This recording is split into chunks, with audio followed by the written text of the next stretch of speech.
지난주 우리는 목마른 자들아라는 제목으로 은혜를 나누었죠. 우리 인생은 누구나 다 목마릅니다.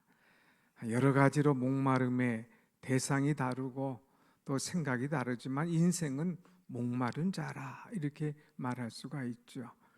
그 인생을 향하여 주님께서 말씀하십니다. 목마른 자들아 다 내게로 오라. 주님은 초청하시죠. 그리고 내가 생수의 강을 흐르게 하리라 말씀하십니다.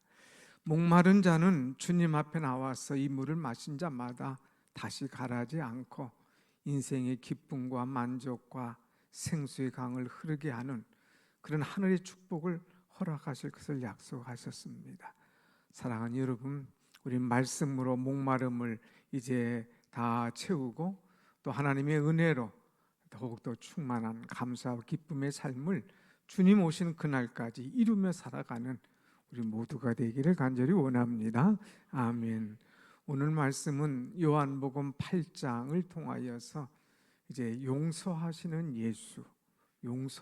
예수에 관한 말씀으로 은혜를 나누려고 합니다.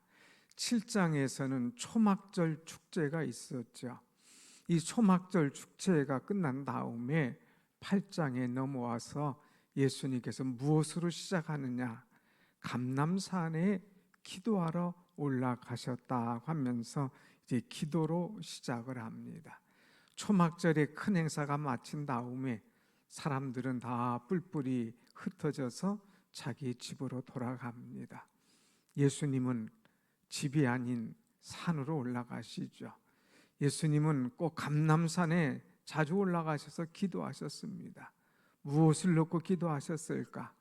우리 인생들의 구원의 문제를 위하여서, 또 영혼 구원을 위하여서, 또 여러 가지 앞에 있는 문제들과 역경들과 풍파들이 있을 때마다 기도로 풀어가시는 예수님. 그래서 예수님은 날마다 기도하셨고 기도를 통하여서 새 힘을 얻으셨습니다.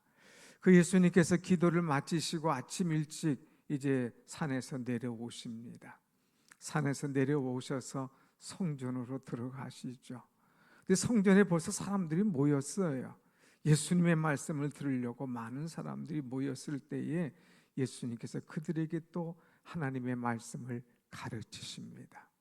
하나님의 말씀을 가르치고 은혜가 충만할 때에 갑자기 성전의 문이 열려지고 사람들이 웅성웅성합니다. 그리고 사람들이 소리지기 시작합니다.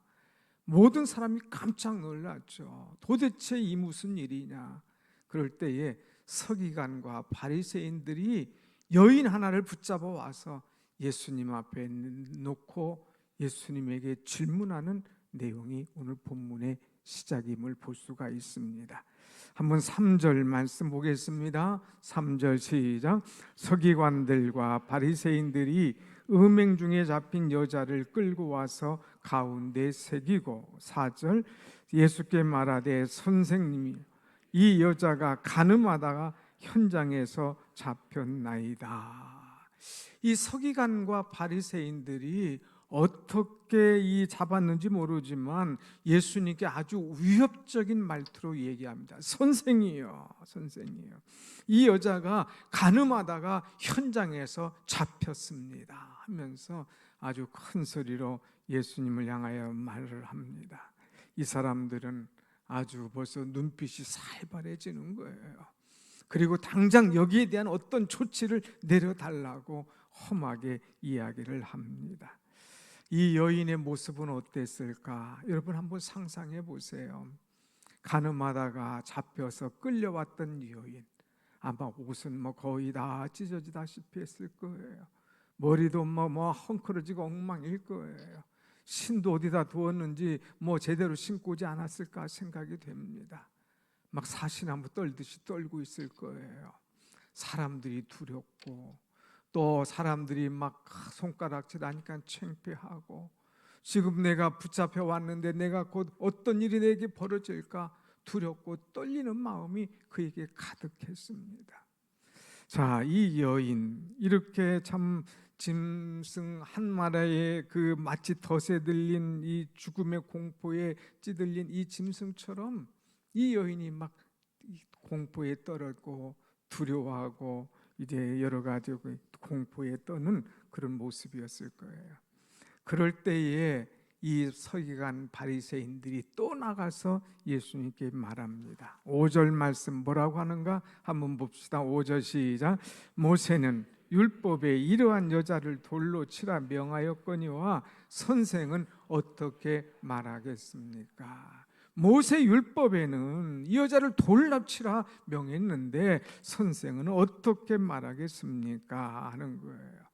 이들은 혈기와 증오와 분노가 가득 찬 그런 눈빛. 그런데 이들이 고발할 조건을 다 알고 있음에도 불구하고 왜 예수님에게 이 여인을 데려와서 이야기할까 하는 거예요. 그들이 이유가 있습니다. 6절 말씀 한번 같이 보겠습니다. 6절 시작. 그들이 이렇게 말하면 고발할 조건을 얻고자 하여 예수를 시험함이라. 이들은 예수께 자문을 구하기 위해서 온 거 아니에요. 벌써 답을 다 알고 있는 거예요. 몰라서 물어본 것이 아니라 예수를 고발하기 위해서, 예수를 시험하기 위해서, 다시 말해서 예수를 고발하고 예수를 함정에 빠뜨리기 위해서 이 여인을 데리고 와고 아주 엉뚱한 이야기를 하는 것을 보게 됩니다. 모세의 법대로 이제 이 여자를 처벌하면 이것은 로마의 법을 어기게끔 되어 있습니다. 당시 로마 식민지 하에서는 사람을 죽일 수 있는 권한은 황제의 그 대리인인 이 총독에게만 주어져 있습니다. 총독이 명하면 이 사람을 죽일 수 있지만 그렇지 않고는 함부로 할 수 없는 거예요. 반면에 돌로 치지 말라 이렇게 얘기하면 곧 율법을 범하게 되는 거예요. 율법에는 가늠하다 현장에서 잡히게 되면 돌로 쳐 죽이게끔 돼 있거든요. 그랬을 때에 이 사람은 어떻게 해야 되나?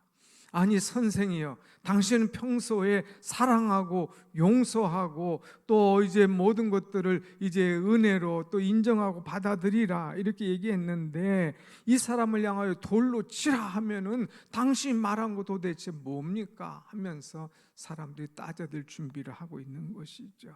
그러니까 예수님은 돌로 치라고 말도 못하고 또 이 사람을 용서해라 이렇게 말도 못한 징태양난의 상황에 빠져 있습니다. 사랑하는 여러분 같으면 어떻게 하겠습니까? 여러분에게 와서 이 여인을 어떻게 하면 좋겠습니까? 돌로 칠까요? 말까요? 하면 여러분은 무엇이라고 대답하겠습니까? 이 공격적인 질문 앞에 예수님께서 어떻게 행하셨을까?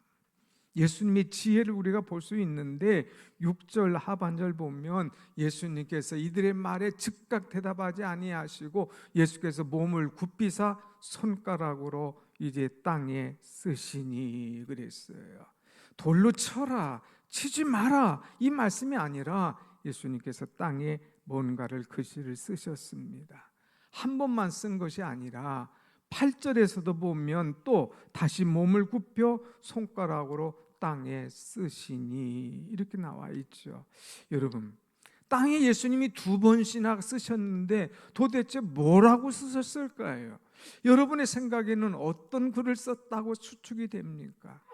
여기에 여러 가지 이야기들이 많이 나오지만은 정답은 하나도 없어요.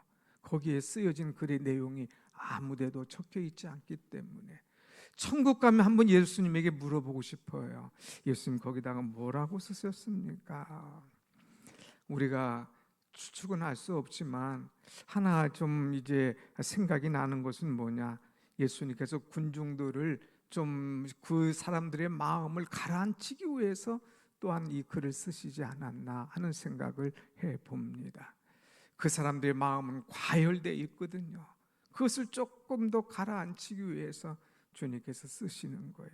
땅에다가 글을 쓰는 동안 사람들이 그것을 보면서 마음을 수그리는 거예요.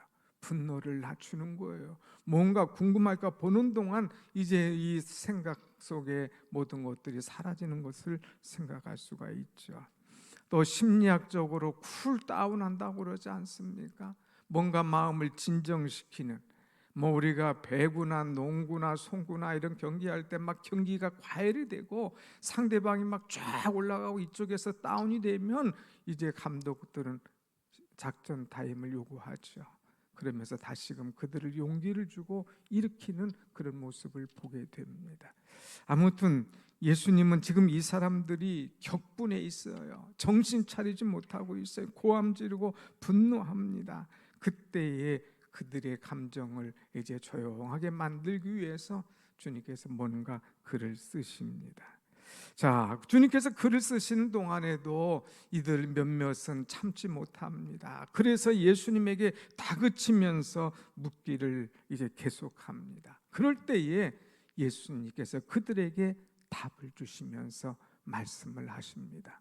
오늘 본문에 보면 예수님께서 세 군데 빨간 글씨로 나와 있는데 그것이 오늘 이 말씀의 주제고 핵심입니다.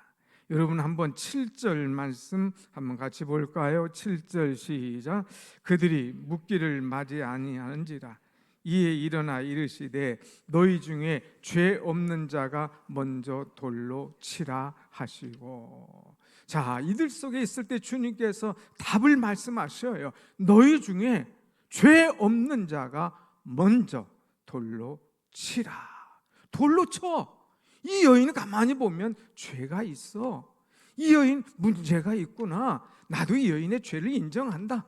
돌로 쳐. 좋아, 돌로 쳐. 얘기해요. 두 번째는 이 사람 보니까 율법을 범했어. 율법을 어긴 사람이야. 율법대로 돌로 쳐도 이상 없어. 그러니까 돌로 쳐. 그런데 중요한 것은 돌로 쳐도 좋다. 그런데 너희 중에 죄 없는 자가 먼저 돌로 쳐라 하는 그런 말씀입니다. 이 무슨 말씀이에요? 누구든지 죄 없는 자만이 남에게 돌을 던질 수가 있다고 하는 말씀 아닙니까? 누구든지 남의 죄에 대해서 생각하기보다는 먼저 자신을 돌아보라 하는 그런 말씀이다 하는 사실이죠. 사람들은요 자기의 잘못을 돌아보기보다는 남의 잘못을 말하기를 좋아합니다. 어디서 그렇게 알아냈는지 남의 허물과 발견하는 데는 1등이에요. 그래서 막 사람들 보고 이 사람 이 허물이 있다, 이런 문제 있다, 그리고 막 얘기합니다. 성경에 말씀하는 대로 이제 남의 눈에 튀는 보고 자기 눈에 있는 들보는 보지 못하면서 남의 작은 것까지도 다 드러내고 이야기를 합니다. 그러면 예수님께서 그렇게 죄를 지적하면 칭찬하실 것 같습니까? 잘하였도다 이 착하고 충성된 종아, 너는 어떻게 이렇게 눈이 밝으냐, 그렇게 말씀하실 것 같아요? 천만에요. 주님 그렇지 않습니다. 그 비판과 판단이 오히려 나에게 온다고 하는 거예요. 내가 남을 정죄하고 비판하고 판단하면 그 비판과 판단과 정죄가 내게 온다고 하는 것입니다. 우리가 알아야 될 중요한 것은 무엇이냐? 다른 사람의 죄의 문제를 이야기하려고 하지 말고 나의 문제, 나의 죄를 발견하고 그것을 놓고 주님 앞에 회개하는 그런 사람이 되어야 된다고 하는 것입니다. 분명한 것은 내가 하나님의 자리에 올라가서는 안 돼요. 내가 하나님의 자리에서 함부로 심판하거나 정죄해서는 안 된다고 하는 것입니다. 우리는 남을 향하여서 돌을 들어서는 안 됩니다. 남을 심판하거나 비난해서는 안 된다고 하는 것이에요. 주님은 항상 말씀하십니다. 남의 허물을 보기 전에 자기의 허물을 깨우쳐 주시는 그런 말씀이죠. 여러분, 이 가늠하다가 붙잡힌 여인을 놓고 이제 그 렘브란트라고 하는 화가가 그림을 그렸습니다. 지금 영국의 미술관에 있는데 이 그림을 한번 보게 되면 렘브란트라고 하는 화가가 이제 가늠하다 붙잡혀 온 여인과 그리스도, 이 그림을 그렸어요. 저 유명한 그림이죠. 근데 이 그림을 이렇게 자세히 보면 이 크게 둘로 나누어집니다. 저 위에 이제 그 강단처럼 위에 있는 사람들과 그리고 아래에 있는 이 사람들 두 집단으로 나누어집니다. 위에는 바리새인과 서기관의 이 법정입니다. 모세의 율법대로 사람들을 정죄하는 그런 자리예요. 그런데 밑에는 어떤 곳이냐 하면은 예수님의 법정인데, 이것은 뭐냐? 예수님께서 죄 없는 자가 먼저 돌로 치라고 하는 주님의 법정이에요. 다시 말하면 우리는 다 죄 있다 이거예요. 함부로 누구에 대해서 정죄할 수 없고 돌로 칠 수 없는 예수님의 사람들의 모습이라고 하는 것입니다. 여러분, 이 화가는 의도적으로 이 둘을 대비하면서 얘기하고 있어요. 우리는 돌로 치려고 하는 사람인가? 아니면 내 죄를 돌아보면서 돌을 내려놓는 사람인가? 우리는 어떤 사람인가 하는 거예요. 예수님 돌로 쳐라. 그런데 누구든지 죄 없는 자가 먼저 돌로 치라 하는 말씀. 오늘 우리는 이 말씀을 생각하면서 오돌오돌 떨고 있는 이 여인의 모습이 오늘 내 모습이 아닌가? 사람들이 내 모습을 보고 돌을 치는 사람이 있는가 하면 용서하는 사람이 있는데, 오늘 나는 또한 어떤 사람의 편에 설 것인가 하는 것을 우리는 돌아봐야 됩니다. 자, 죄 없는 자가 먼저 돌로 치라 할 때에 사람들이 이제 서로 바라보기 시작합니다. 다시 예수님께서 굽혀서 땅에 손가락으로 글을 쓸 때에 이제 9절에 보면 이 사람들이 양심에 찔렸습니다. 이거 내 이야기 아니야? 내 잘못을 적어놓는 거 아니야? 그래서 양심에 찔려가지고 어른부터 시작해서 젊은이까지 하나둘 다 빠져나갑니다. 오직 예수님과 그 여인만 남아있게 되죠. 그럴 때 예수님께서 주변에 있던 사람들이 다 떠나간 줄 아시고 이 여인에게 묻습니다. 뭐라고 묻느냐? 10절 말씀 한번 같이 봅니다. 10절 시작. 예수께서 일어나사 여자 외에 아무도 없는 것을 보시고 이르시되 여자여, 너를 고발하던 그들이 어디 있느냐?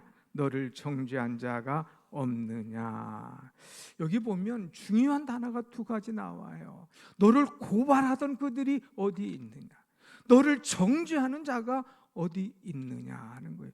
고발, 정죄라고 하는 두 단어가 나오게 됩니다. 여러분, 우리 이것을 좀 생각해야 돼요. 사단은요, 고발하고 정죄하는데 명수입니다. 뭔가 사람을 보면 약점을 잡으면 고발하려고 하고 이제 정죄하려고 하고 막 물어 뜯으려고 한다고 하는 것이죠. 그런데 예수님은 전혀 그렇지 않아요. 이 고발하고 정죄해서 그 사람이 죄책감을 갖게 하고 잠을 이루지 못하게 하고 우울감에 빠지게 하는 거예요. 이 여인을 얼마나 곤란하게 만듭니까? 그런데 예수님은 이 사람들과 전혀 다른 시각을 가지고 있어요. 11절에 보면 뭐라고 말씀하느냐? 11절 한번 같이 앞에만 보겠습니다. 시작. 대답하되 주여 없나이다. 예수께서 이르시되 나도 너를 정죄하지 아니하노니. 나도 너를 정죄하지 않아. 사람들 다 떠났니? 너 죄 고발하지 못하고 다 떠났지? 나도 너를 정죄하지 아니하노니 하는 말씀을 주고 있습니다. 예수님은 얼마든지 정죄할 수 있지만 그를 정죄하지 아니하고 용서해 주시는 모습을 우리는 볼 수가 있습니다.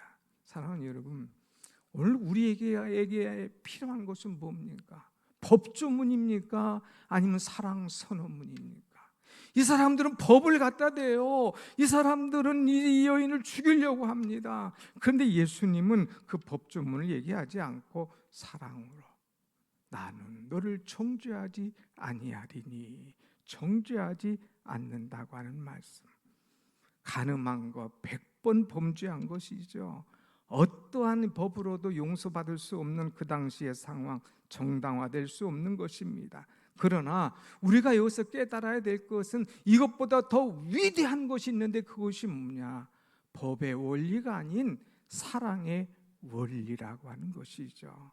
그래서 예수님은 사랑으로 이 여인을 용서하셨습니다. 예수님은 법대로 한 것이 아니라 사랑으로 이 여인을 용서하는 그 모습을 볼 수가 있습니다. 사랑하는 여러분, 법대로 하면 우리는 하나님 앞에 설 수 없는 인간이에요. 그러나 하나님께서 우리를 사랑하셔서 용서하셔서 오늘 이 자리에 여러분과 제가 있는 줄로 믿습니다. 아멘. 세계적으로 유명한 신학자이면서 설교자인 미국의 아이언사이드라고 하는 목사님이 계십니다. 이분이 한 번은 이 회의를 진행하고 있을 때인데 갑자기 청년 하나가 손을 번쩍 듭니다. 목사님, 할 말이 있습니다. 뭐냐? 법대로 합시다. 왜 자꾸 법대로 안 하고 이렇게 쓱 하십니까? 그때에 이제 이 목사님 얘기합니다. 여보게 젊은이, 법대로 하기를 원하는가? 만약에 하나님께서 당신을 법대로 했다면 자네 거기 있을 수 없어. 이미 당신은 사망의 사람이야. 그런데 하나님께서 우리를 법대로 하지 아니하시고 이제 사랑의 원리로 용서해 주셨기 때문에 오늘 우리가 여기 있는 거 아니겠는가 하면서 그 젊은 청년을 이제 깨우쳐 주었다고 하는 이야기입니다. 사랑하는 여러분, 우리는 원래 어떤 존재입니까? 에베소서 2장 1절에 보면 너희는 허물과 죄로 죽었던 자였는데, 우리는 허물과 죄로 이미 죽었던 자인 거예요. 그런데 그리스도의 사랑으로, 그리스도의 용서로 우리를 다시 구원시켜 주시고 하나님의 백성으로 만들어 주신 것, 이것이 얼마나 큰 은혜인지 모릅니다. 여러분, 법대로 기준으로 하면 우리는 주님 앞에 나올 수가 없습니다. 그러나 사랑으로, 용서로 우리를 받아주셨기 때문에 주님 앞에 여러분과 제가 서 있는 줄로 믿습니다. 아멘. 우리는 어떻게 살아갈 것인가? 이제 이 바리새인과 서기관처럼 손가락질하고 또 법대로 하려고 하는 자가 아니라 주님처럼 용서하고 사랑하는 그런 존재. 사단은 판단하고 분석하고 평가하고 이제 비판하고 정죄하고 고발하고 합니다만은 예수님은 우리를 지지해 주십니다. 우리를 용서해 주시는 분이에요. 우리를 사랑해 주시는 분이에요. 그 은총이 얼마나 감격스러운지, 이 용서, 이 사랑, 이 축복 때문에 오늘 우리가 있는 것 아니겠습니까? 여러분, 내가 너무 힘들어할 때에, 주저앉아 있을 때에, 좌절할 때에 주님은 그때마다 오셔서 법대로 말하는 것이 아니라 사랑으로, 용서로 우리를 말해주시고 우리를 붙들어 주시고 우리를 일으켜 주시는 주님, 그 주님이 나의 주님이라고 하는 걸 아시고 주님을 의지하고 주님 붙잡고 일어서는 그런 여러분들의 신앙이 되시기를 간절히 원합니다. 아멘. 주님 말씀하십니다. 나도 너를 정죄하지 아니하노니. 정죄하지 않는다. 사람들은 그를 율법으로만 봤어요. 사회를 좀먹는 그런 존재로만 봤습니다. 그러나 주님은 그렇게 해석하지 않았습니다. 그의 죄를 용서하시고 그를 정죄하지 않으면서 그를 품어주고 그를 받아줬던 주님. 오늘 우리는 이 사회를 살면서, 오늘 우리는 교회 생활을 하면서, 우리는 가정에서 자녀들과 이 부부 생활을 하면서 모든 사람들이 정죄하려고 안간힘을 쓰지만 우리는 이때에 정죄하는 사람이 아니라 용서하고 사랑하는 주님과 같은 모습이 우리 속에 있어야 될 줄로 믿습니다. 아멘. 주님은 이제 마지막으로 주시는 말씀이 뭐냐? 정죄만 아니라 약속을 그에게 해주고 있습니다. 또 약속을 받고 있어요. 그것이 11절 말씀입니다. 다 같이 11절 다시 한번 봅니다. 시작. 대답하되 주여 없나이다. 예수께서 이르시되 나도 너를 정죄하지 아니하노니 가서 다시는 죄를 범하지 말라. 나도 너를 정죄하지 않겠어. 그런데 내가 너에게 할 말이 하나 있어. 여기서 용서받았다고 끝나고 다시 옛날로 돌아가지 마. 다시는 죄를 범하지 마라. 다시는 죄를 범하지 마라 말씀하셔요. 주님은 이 여인의 과거를 알아요. 현재도 알아요. 그런데 주님은 과거와 현재를 얘기하는 것이 아니라 미래를 얘기하는 거예요. 다시는 이런 죄를 범하지 마. 너는 소망을 가지고 살아. 믿음을 가지고 살아. 하면서 그를 새롭게 만들어주는 주님인 것을 우리는 볼 수가 있습니다. 이 여인은 이 말씀을 듣고 달라졌어요. 이 여인은 주님의 말씀을 듣고 새롭게 삽니다. 이 말씀을 볼 때 읽을수록 가슴을 찡하게 하는 그런 감동이 와요. 왜? 이 여인이 어떤 사람이었느냐? 막달라 마리아였다고 하는 사실입니다. 성경 보면 이제 직접적으로 그 여인이 막달라 마리아였다고 하는 말씀은 없습니다. 그러나 부활하신 예수님을 가장 처음 만난 막달라 마리아가 바로 이 여인이 아니었는가? 많은 성경 해석가들이 이야기를 합니다. 여러분, 이 여인은 참 율법대로 한다면 돌에 맞아 죽을 것이 마땅하지만 주님은 내 과거를 보지 아니하시고 현재를 나무라지 아니하시고 내 미래를 열어주면서 소망을 주면서 다시는 죄를 범하지 말라고 하는 이 말씀을 들었을 때에 주님의 약속, 주님의 신뢰, 주님의 소망을 받고 그의 인생을 새롭게 살아가는 그 모습, 얼마나 아름다운 모습입니까? 오늘 여러분, 소망은 가능성이 있어요. 주님은 우리에게 소망을 주시는 분이십니다. 우리에게 어떤 문제가 있어도 그 문제를 놓고 주님께서 흔드는 것이 아니라 그것을 용서해 주시고 소망을 주시는 분이 바로 여러분과 저의 주님이신 줄로 믿습니다. 아멘. 사랑하는 여러분, 죄사함 어마어마한 것이죠. 그런데 이 구속은 하나의 소극적인 은총에 불과합니다. 구원의 적극적인 은총이 있는데 그것은 뭐냐? 새롭게 사는 거예요. 용서받았으면 용서받은 시간부터 새롭게 출발하는 거예요. 전혀 다른 삶을 새롭게 나아가는 거예요. 복음이라고 하는 것은 뭐냐? 예수 그리스도의 이 참 죽으심, 또 십자가, 그리고 부활, 이것이 바로 복음 아닙니까? 우리가 마땅히 죽어야 됨에도 불구하고 주님께서 십자가에서 우리의 죄를 다 용서해 주셨어요. 죄 대신 죽어 주셨어요. 그리고 부활하셨어요. 이런 소망을 우리에게 주셨기 때문에 우리도 새로운 인생을 걸어갈 수가 있는 것입니다. 본문에 이어지는 이 요한복음 8장 12절에 보면 이런 말씀이 있어요.